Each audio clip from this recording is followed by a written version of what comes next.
Bonjour à vous tous, j'espère que vous allez bien. Je suis très content de vous retrouver pour une nouvelle recette. Aujourd'hui, je vous emmène dans le Jura exactement, un endroit reculé dans une petite campagne qui est assez proche de chez moi à vol d'oiseau. Ce petit village qui s'appelle Chou a une unique spécialité qui s'appelle le michon. Autrefois, ils disaient que c'était un plat de pauvres. La plupart d'entre eux étaient paysans et aussi fromagers. Une grande abondance de lait de vache pour produire du comté. Normalement, la base de cette recette est très simple. Du comté, de la farine et de l'eau. Mais aussi un petit ingrédient mystère que je vous révélerai. Le petit secret de la réussite de ce michon. Ce qui m'intéresse à faire dans cette recette, c'est de faire des variantes. Il y a quelques années, j'ai fait le michon au morille, que vous pouvez d'ailleurs découvrir sur ma chaîne. Et bien cette fois, c'est le michon au bacon oignon. Allez, sans plus tarder, en place pour la recette. Et bien sûr, je vous explique tout.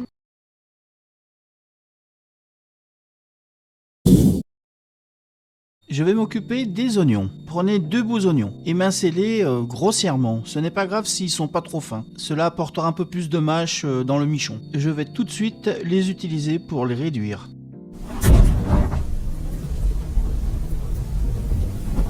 Dans une poêle bien chaude, je mets mes 20 g de beurre plus un tout petit peu d'huile. Une fois que mon beurre est frémissant, je rajoute mes oignons. Je vais les laisser suer, mais sans coloration, le temps de préparer mon appareil à michon. Mais soyez vigilants, n'oubliez pas de brasser de temps en temps, pour éviter qu'il brûle.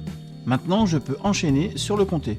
200 g de comté pour un affinage de 6 mois. Son goût sera bien fruité. Je commence par éliminer toute la croûte. Ensuite, vous avez le choix soit de le râper, votre michon sera plus homogène au niveau pâte, ou bien en petits copeaux. Je préfère plus en petits copeaux pour son côté fromage fondu. Pour le moment, vous le réservez. Ensuite, dans un petit saladier, je vais rajouter 200 g de farine que je verse, 140 g d'eau froide pour l'ingrédient mystère. À votre avis, vous n'avez pas d'idée? Vous donnez votre langue au chat? Oh, c'est dégueulasse, mais... Oui, façon de parler, oui. Bon, eh bien c'est le lait, 40 g de lait. Le lait va apporter du moelleux dans la pâte du michon. Du poivre fraîchement moulu, n'hésitez pas à en mettre pour bien assaisonner le michon. Une cuillère à café de sel. Un conseil, avant de saler, goûtez votre fromage avant. Et puis mélangez le tout.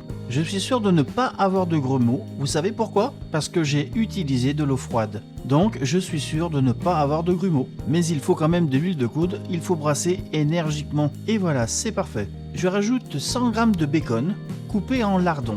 J'ai bien dit du bacon et non pas des lardons. Pourquoi? Eh bien pour éviter de rajouter un surplus de gras dans l'appareil à michon. Voilà.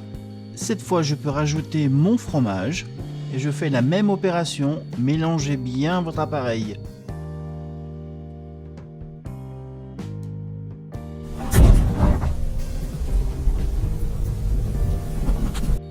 N'hésitez pas à réutiliser votre poêle qui est encore un peu grasse et c'est parfait pour le michon. Je ne rajoute pas de gras. Avec le dos de la cuillère, c'est plus simple à bien étendre votre michon en forme de crêpe. Maintenant, vous pouvez le faire cuire pendant 10 minutes. Mais surveillez quand même la face pour éviter de le brûler. J'insiste encore, feu moyen. Une étape très importante, pour le retourner, ce n'est pas bien dur. Il suffit de rajouter une assiette dedans dans la poêle et puis vous retournez d'un seul coup.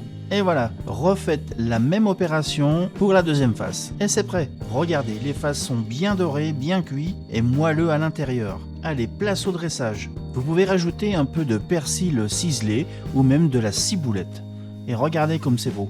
Alors ce michon, je pense qu'il peut se manger aussi bien froid que chaud et à toute heure. En brunch, par exemple, au déjeuner ou bien au dîner. Et même froid avec l'apéritif, c'est pas mal du tout.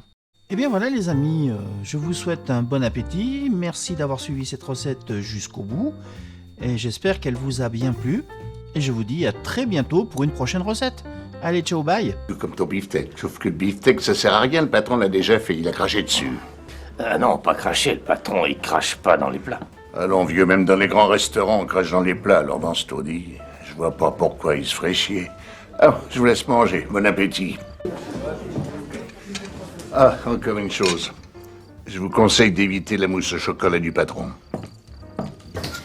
Oh, c'est dégueulasse, merde.